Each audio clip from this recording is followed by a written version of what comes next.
your reserve champion, as well as we're going to have all of the carcass champions and those sold for the carcass show. You will be remaining in the pens as well. And if you were in the carcass junior show, you're going to be coming over to the north ring.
Let's give this group a good round of applause. We've had a tremendous show out here today. Thank you for the crowd that's hung around, because it is a sight to see this many good hogs in the ring and this many breeds. And to represent their breed this way, I think it's just a really special event that you got here. And I know the junior show everybody gets hyped up about, and the open we're just ready to go home. But I think we need to take the time for these kids' sakes, because they have worked their tail ends off to get these hogs to this point, and I think they need awards for it.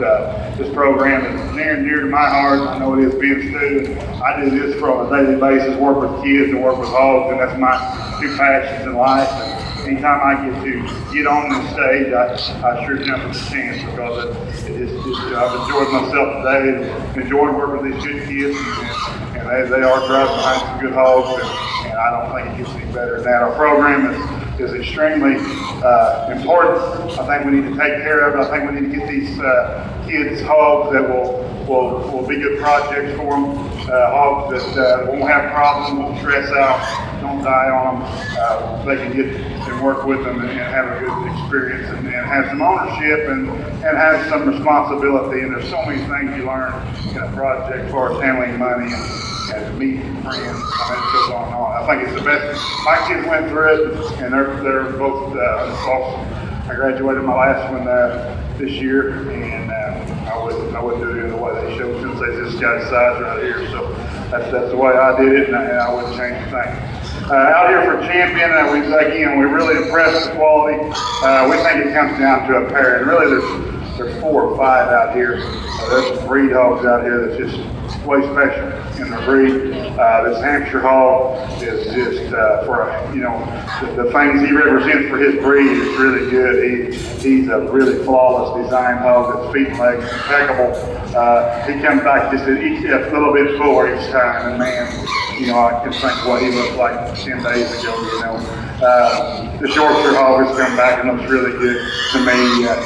Really good hip in this hog, and just really fresh. I mean, does a nice job. Comes down to a pair, and we think it's really close. And we talked about this light cross barrel. It's so good where he's good. He's ultra fresh. He's heavy structure. Got that good flat bone in him. Barrel that's just big footed, spread apart about his toes, and takes a big old stride. The things we talked about, and it was interesting conversations with me and Dingle. I don't think we had a switch all day. I don't think we argued any at all. I think me and Will last year had one switch, and so that's pretty impressive to me to come and be in line with a person that close, and we agreed just to kiss the pat all day long. But we talked about this hog, and he wants to turn those front feet in. We've talked about that. He wants to swing that hind leg just ever so slightly. I'd like to get him in line with himself and his skeleton, and he push forward instead of out. And that's critical because you've got hogs out here that are good, and we're trying to make the perfect one. I haven't seen the perfect one yet, and didn't figure I would today. But you know, those are things that you have to talk about and nitpick on because it's so close and the quality's so good. So that's why we do get so nitpicky. And you know, you say that's not that big a deal. He swings his leg, so what? Well, you get out here and step out here and try to separate it. You have to get down to that those minute points. The other one we're talking about out here that pushes so hard is this dark cross right there. And man, is he a unique creature. He's one that really is, you know, as a breeder, and I know this is a market hog show, but you still got to have the basics in market hogs, and to do what he does is so hard to do. That's a good looking rascal that is in a stout body. I mean, he's got a linebacker body and a gooseneck. I mean, that's hard to do. Usually when you get them built like him, you got a big old cresty neck or something short or something messed up, and that dude there is really feeling good. He's heavy boned, he's big footed, he is square at the ground coming at you. We've been nitpicking on his hops because we have so many hop problems nowadays, and blowing hops and hops getting, you know, blowing their hind legs, and he's got a big hop set, but he has no inflammation in it. We keep wanting to call him on it, but he's out here floating around. He's out here having this step. You look at him from behind, he's clean. He's just big legged, I think, when you get back there and just get right down to it. He's got 4 legs on him that's like fence posts. A bear that's really big in his ribs. I mean, he's just one that demands your attention. You come in the ring and you kind of jerk your neck back. And that's what you want when you're showing, trying to win the show. Push the envelope, don't get outside of it. He's the winner today. Congratulations goes to Sheldon Wheeler of Midford.